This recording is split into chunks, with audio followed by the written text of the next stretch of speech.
नागपुर के इतवारी इलाके में स्थित भगवती मेडिकल स्टोर पर पुलिस ने गुप्त सूचना के आधार पर छापामार कार्रवाई की है। ये जानकारी 20 नवंबर को शाम 4:30 बजे पुलिस उपायुक्त राहुल मदने ने दी। सूचना की पुष्टि के लिए पुलिस ने पहले एक डमी ग्राहक भेजा, जिसके बाद छापेमारी की गई।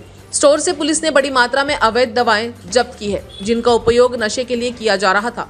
कार्रवाई के दौरान मेडिकल स्टोर से जुड़े 2 केमिस्ट पुलिस हिरासत में लिए गए हैं। पुलिस उपायुक्त राहुल मदने ने बताया कि जब्त दवाओं की जांच जारी है और इस नेटवर्क से जुड़े अन्य लोगों की तलाश भी की जा रही है।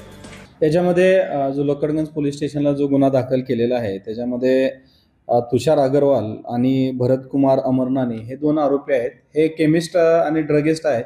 याच्यामध्ये जे यांच्या मेडिकलमध्ये काही ड्रग्स आणि सिरप आणि काही टॅबलेट्स मिळाल्यात, ज्या की टॅबलेट डॉक्टरांच्या प्रिस्क्रिप्शन शिवाय ते मेडिकलमध्ये ठेवता येत नाही किंवा ते देता येत नाही।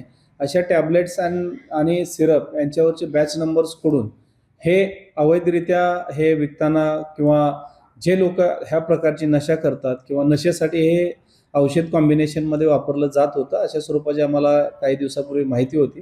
तेव्हापासून माननीय सीपी सरांच्या मार्गदर्शनाखाली हे आम्ही कारवाई पूर्ण केली आहे। त्याच्यात जवळपास 3 ते 3.5 लाखाचा मुद्देमाल आम्ही जमा केलेला आहे आणि हा जो मुद्देमाल आहे किंवा हा जो माल आहे हे कुठून आणला जात होता त्यासंबंधी आम्ही पुढील तपास लकडगंज पोलीस स्टेशनचा अधिकारी आणि स्टाफ करत आहेत।